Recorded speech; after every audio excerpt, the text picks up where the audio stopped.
Salut tout le monde, aujourd'hui je vais vous faire une petite critique qui me tenait un peu à cœur sur le nouvel album de Radiohead nommé A Moon Shaped Pool. C'est pas un Tomojo, c'est pas un mec regarde ça, mais bon j'avais juste envie de faire cette petite critique et du coup je vais la partager avec vous maintenant. Pour commencer, j'adore vraiment Radiohead, c'est un des groupes que je préfère je crois, si je me trompe pas, oui c'est un groupe que j'adore vraiment. Et du coup évidemment comme tout le monde j'attendais vraiment cet album avec une petite impatience, puisqu'il était annoncé quand même depuis l'année dernière. Les gens l'attendaient vraiment, puisqu'en plus Radiohead est un groupe qui ne donne jamais beaucoup d'informations. Et ben on était un peu, on savait pas trop quand cet album allait sortir. Et du coup là il est sorti l'autre jour et je suis un peu mitigé au fait. Je suis un peu mitigé dans le sens où Radiohead nous avait habitués à des trucs tellement stylés, tellement bien, tellement mieux. Genre avec OK Computer ou Kid A.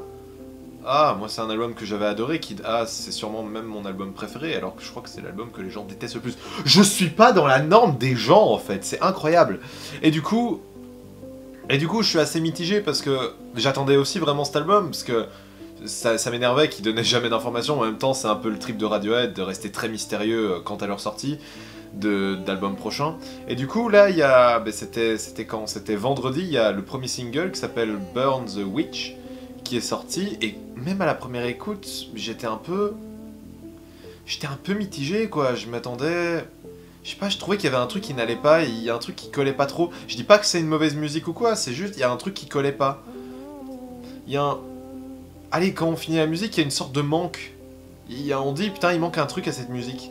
Et après, le lendemain, ils ont sorti Daydreaming, qui là, waouh, là j'étais ok, c'est nickel, vraiment, j'ai directement adoré, avec une ambiance de dingue, enfin j'ai trouvé, c'est vraiment cette musique avait une ambiance de dingue, on était directement dedans, très cinématographique, oui, d'ailleurs cet album est très, comment dire, il est très cinématographique dans le sens où, durant les 5 ans où Radiohead n'a pas sorti d'album, ben, chacun de son côté, les membres ont eu un peu leur carrière, on va dire. Tom York qui était dans un autre groupe, je viens d'oublier le nom en fait. J'ai oublié le nom, je vais vérifier. Donc bon, ouais, voilà, j'ai trouvé du coup, le groupe s'appelle Atom for Peace, et du coup, Tom York a fait, je crois, 2 albums avec eux durant ces 5 ans. Et de l'autre côté, Johnny Greenwood a aussi une petite carrière en tant que compositeur de musique pour Paul Thomas Anderson, qui est un super réalisateur, mais j'en parlerai un autre moment, et qui a pu faire quelques musiques originales pour lui récemment dans Inherent Vice, qui est un super bon film, entre parenthèses, allez le voir, il est génial. Et encore quelques autres films, mais je crois aussi de Paul Thomas Anderson, donc voilà, c'est aussi ce côté-là qu'on ressent un peu à l'album, ce côté vraiment cinématographique sur certaines musiques que Johnny Greenwood a réussi à apporter. Et franchement, ça s'est réussi. Et on le ressent d'ailleurs à Daydreaming, qui, Inception, et le clip est réalisé par Paul Thomas Anderson. Voilà, comme ça vous suivez un peu le trip. Mais du coup, dans tout ça, je suis un peu mitigé. Vraiment, à la fin de l'album, on est un peu... Allez, il manque un truc. Il manque un truc dans cet album, allez, il est incomplet. Même à chaque fin de musique, on se dit, ok, elle était bien, mais pourquoi vous coupez là? Il y a une suite, vous devez continuer, c'est pas possible que ça s'arrête comme ça. Alors je veux bien que c'est un peu le côté Radiohead, le côté un peu, on veut un peu perturber et tout ça. Ouais, mais ça va pas. Ça va pas. Du coup, c'est pas un mauvais album, c'est juste... Il y avait mieux à faire, quoi. Il y avait mieux à faire et aussi à se dire, on a attendu 5 ans pour un album comme ça. Bon, un album comme ça, j'ai l'impression de le traiter de grosse merde, alors que c'est pas du tout le cas. On attend 5 ans et au final on a ça, bah ouais. Ça fait plaisir de retrouver Radiohead évidemment, parce qu'il y a vraiment certaines musiques qui font un peu penser à du Radiohead. Comme...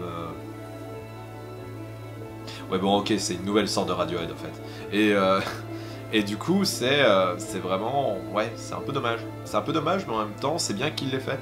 Et j'espère qu'ils vont nous sortir un album avant les 10 prochaines années, on va dire. De toute façon, c'est comme je le dis à chaque fois, faites-vous votre propre avis, allez l'écouter, on peut le trouver facilement sur Spotify, Apple Music, j'ai l'impression de faire de la pub pour Spotify et Apple Music maintenant. Du coup, faites votre propre avis, allez écouter, parce que Radiohead, ça reste quand même l'un des plus grands groupes qui existent depuis ces 20 dernières années. Et c'est pas parce que ce dernier album est un peu moins bien que les autres que ça fait d'eux des mauvais. Putain, des mauvais. Comment est-ce que je peux dire que j'aime Radiohead alors que j'ai l'impression de les défoncer comme ça. Donc voilà, allez faire votre propre avis. Voilà, c'était la petite critique sur le dernier album de Radiohead. J'espère qu'elle vous aura vite fait plu. Et je vous dis à demain. Ouais, peut-être à demain, ouais. Ciao.